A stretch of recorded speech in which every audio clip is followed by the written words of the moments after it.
just check. Can you hear me in the back? Yes! Whee! Okay, cheap seats. My name's Matt Goodwin. I want my country back. Yes! That's why we're here. And when I say that in Westminster, they say, but who do you want it back from? To which I say, the mainstream politicians who thought it was acceptable to impose a policy of mass uncontrolled immigration on this country without ever asking anybody if they wanted it to begin with. And I say I want my country back from a Prime Minister, Keir Starmer, who said this week he wants to protect children by stopping them from drinking fizzy energy drinks while running a policy of open borders, allowing unvetted migrants into our country and putting them next to our families and schools. That's who I want my country back from. People who are making these idiotic decisions. It absolutely has to end. And this movement is making history. Last week, Reform polled more votes in the national polls than the Labour Party and the Tory Party put together. Isn't that unbelievable?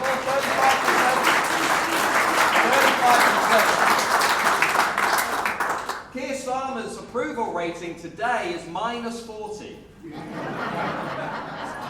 -40. As high as that. Which makes him about as popular in this country as Meghan Markle. And he's not far off Prince Andrew. The Labour government is completely falling apart. And the choices that are being made in Westminster, I just make no sense to me. Take Yvette Cooper. The worst Home Secretary this country has ever had by a mile. Under Yvette Cooper's watch, the number of small boats have never been higher. They're up 50% on the same point last year. The use of asylum hotels, never been higher, up 8%. Asylum crisis, completely out of control. We're spending £5 billion a year on that crisis. And yet Keir Starmer essentially rewards her by moving her over to the Foreign Office. It's completely and utterly insane. And the politician he moves in, who's now in control of our borders, Shabana Mahmood, let me tell you something. She signed off on the definition of Islamophobia that the Labour Party supported in 2018, that said if you talk about the rape gangs in this country, you are Islamophobic. That's our new Home Secretary. That's our new Home Secretary. Day one of her job, more than 1,000 people crossing the small boats. And the small boat crossings are going to keep going up and up because Labour are not going to do what this party's going to do. They're not going to deal with the fundamentals. We need to leave the European Convention on Human Rights. Hands down. We need to leave the ECHR because Article 3 and Article 8 are being used to prevent us from deporting foreign criminals and controlling our borders. And anybody who says to you they can solve and stop the decline of this country without leaving the ECHR is lying to you. They are misleading you. They are gaslighting you. Nigel came out rightly and said we're not only going to leave the ECHR, but we're going to do something that David Starkey is going to talk to you a bit more about later on, which is we're going to start rolling back the Blairite revolution that sent this country in completely the wrong direction from 1997. We're going to repeal the Human Rights Act, which establishes the ECHR in UK domestic law. Because what Nigel Farage and Zia Youssef and the team have understood is that we are not going to be able to save this country if we do not roll back the settlement that was brought in under Tony Blair and New Labour after 1997. It's not going to happen. repeal the Human Rights Act, detain and deport, process offshore, start saving the hard-working, tax-paying, law-abiding majority in this country upwards of £7 billion every year, and put that money to much better use in the NHS, public services, in things that actually benefit British people. This stuff is not hard. It's not hard, but the choices that have been made in Westminster by the political class have been the wrong choices. When people say to reform, well, where are you going to find the money? My answer is 13 billion on foreign aid, 7 billion on the asylum crisis, 200 billion on giving the Boris wave migrants indefinite leave to remain, meaning they can stay here forever and bring relatives into the country. £200 billion on that alone. About 7 billion importing Afghans while gagging the UK press. About 50 billion a year, according to the National Audit Office, on tackling waste and fraud within the UK state. And hundreds of billions on the net zero project. And then they say, well, where are you going to get the money from? There's a long list right there. Let's start right there, because the narrative that we have in Westminster, I think, is completely at odds with what the people in this country really want to see. They want British people to be put first. They want the law-abiding, hard-working majority to be put first. And they don't want to live in all of the managed decline and the endless chaos and the carnage that we see around us today. And I want to give you one example of what is going on in this country, which is completely and utterly outrageous. And I've talked about it quite a bit in my newsletter over the years, but it really matters. When Keir Starmer says to you last week, the new word he's going to push in phase 2 of his premiership, which has started with the complete implosion of his party, when he says the word he's going to push is fairness, here's what I want you to remember. Right now, Keir Starmer and the Labour government are using your money to bankroll private companies like Serco, like Clear Springs, to offer more favourable contracts to illegal migrants who break our laws over the British people.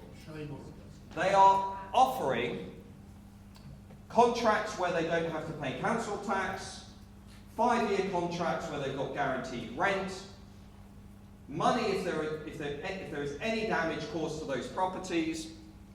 They are using the British people's own money to outbid them in their own housing market. And this is a left-wing Labour Party that is doing this. You can find all the contracts online, you can Google Serco, you can find them for yourselves. This is a government that has completely checked out of putting the British people first. It's absolutely outrageous. And then I hear in the Sunday newspapers from somebody who I should be diplomatic and not name check, somebody who says, well, I think somebody who should definitely come and join reform and help us save the country is Boris Johnson. I'm serious. Somebody said that in the Sunday newspapers. I'm going to let you figure out who it is for yourselves, because I'm trying to be diplomatic here. Let me tell you something, just so we're clear about what is going on in this country. Boris Johnson and the Tories almost destroyed this country.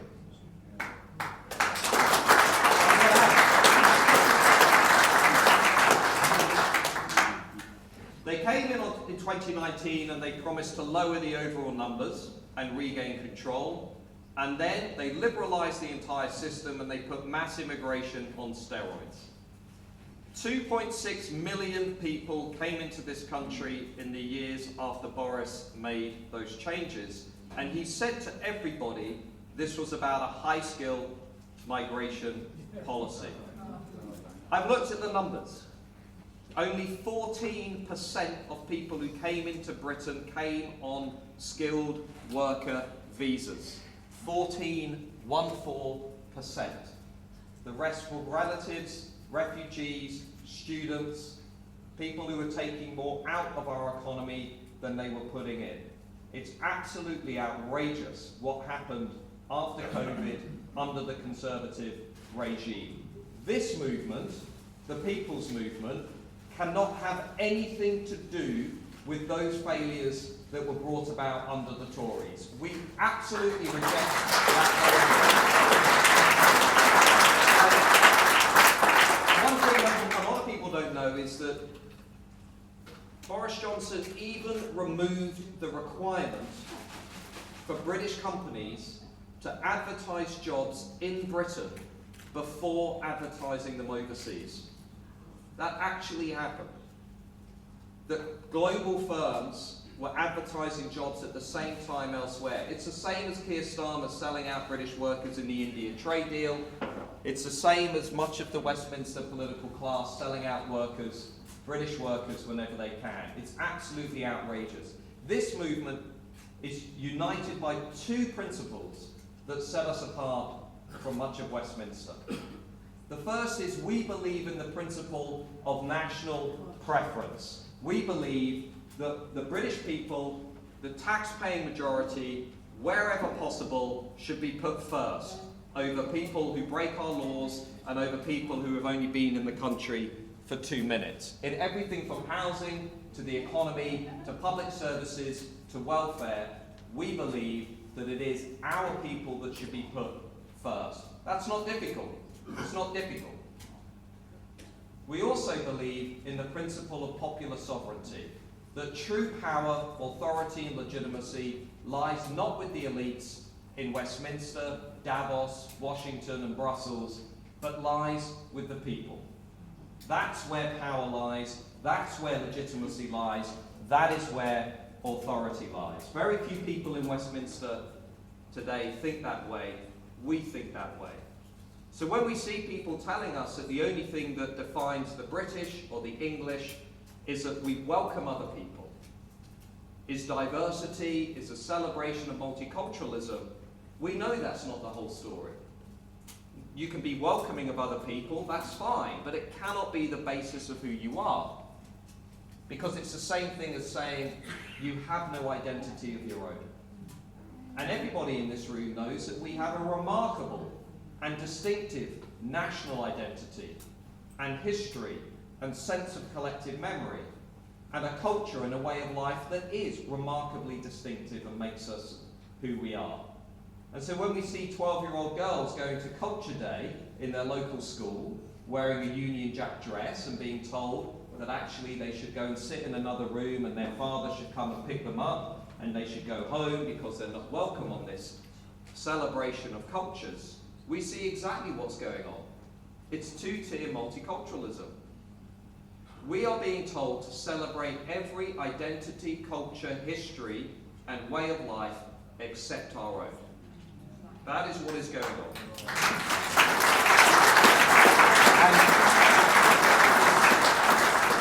And it's even worse because we're also told at the same time that we should repackage the story of who we are around this bland celebration of diversity.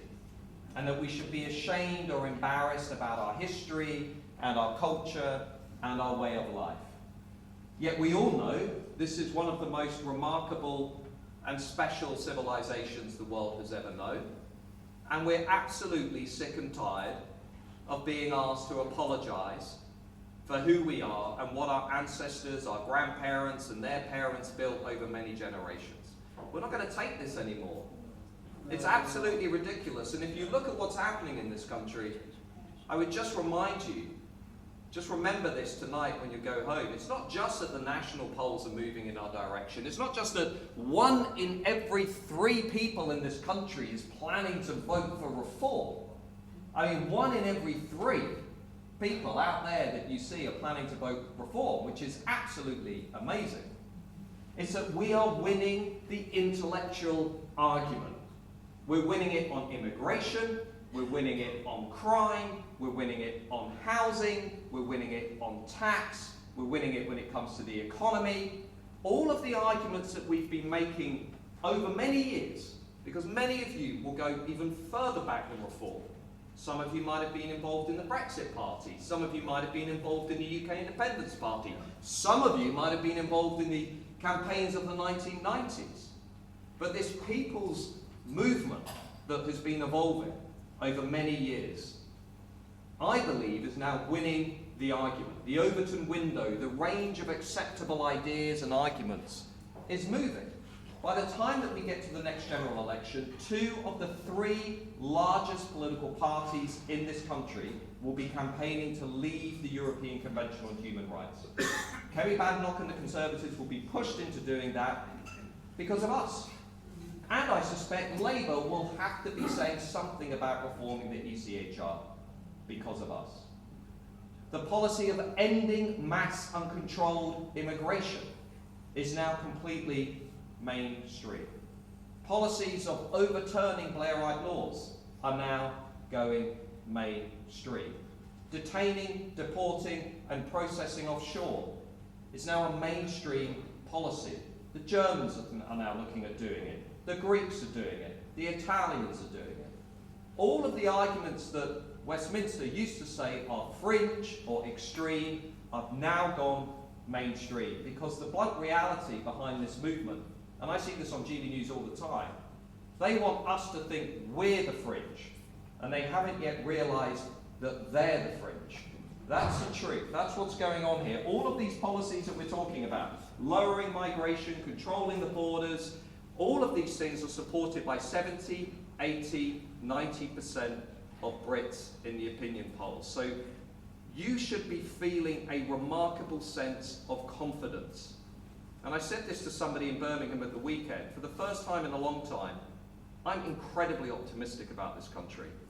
I really am. I'm optimistic and I'm positive. There is no escaping the fact we are surrounded by chaos and carnage. But there is also no escaping the fact that everyone in this room, everybody who's chosen to spend their evening in this room, is at the epicenter of a political revolution that is going to fundamentally change the direction of this country.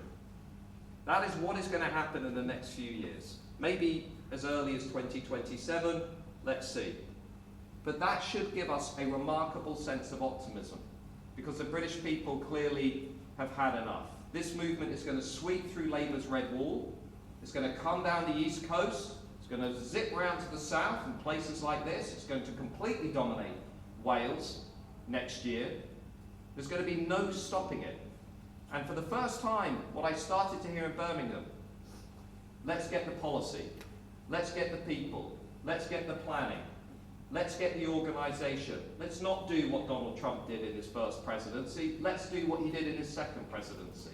Let's start getting serious people around the room to start planning for what this government is going to do. And it is a remarkable point in British political history to be saying these things. Because some of you, I was talking with the organisers on the way here, some of you have been in this party when it was polling 2% of the national vote.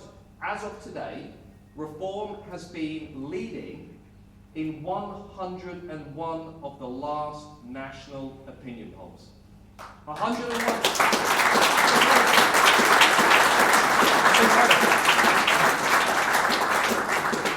And just as the last minute or so, before I get booted off the stage, one thing I'll just say is, everything that's driving this movement, unfortunately for us in the short term, is going to get worse. The small boats, they're going to keep coming, the numbers are going to keep going up, and the economy, potentially, who knows, we might have a big event this winter, possibly some kind of crash, let's see. We've got a hideous pile of debt, very expensive debt. We're potentially on the cusp of a major debt crisis. Rachel Reeves is going to have to put taxes up. And if you look at what's going on elsewhere in Europe, we might actually be on the cusp of something pretty big, looking at what's happening in France and elsewhere. So it may be that events end up bringing us to the ballot box a little bit quicker than we might currently anticipate. But all of that is going to fuel demand for an alternative. an alternative to mass uncontrolled immigration, which is an extreme and irresponsible policy, an alternative to open borders, which is making us less safe, which is undermining our security and safety, an alternative to the biggest tax burden that this country has had since the late 1940s, an alternative to the collapse of our social contract, which is reflected in why so many people are flying those flags and protesting in their communities, because that is not just a display of national pride, which is all well and good. That is an act of resistance. That's what that is. When you see people painting their roundabouts in the middle of the night and flying flags off lampposts and public buildings, that is the people telling you they have had enough. Yeah. Enough is enough.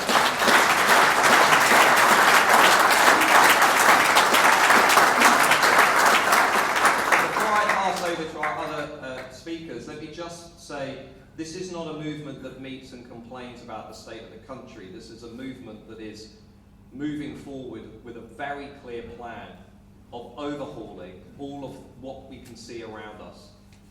All of this is going to go. All of the radical new alternative policies are going to come forward, and it is going to be about a full-blown rewiring of the system.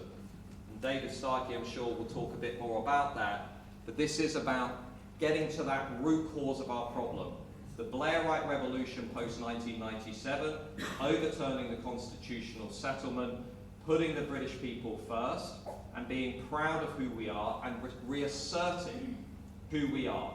We're an island of free speech, free expression, individual liberty, slow but manageable change, and we believe that the best, I do genuinely believe this, the best in this country is actually still to come.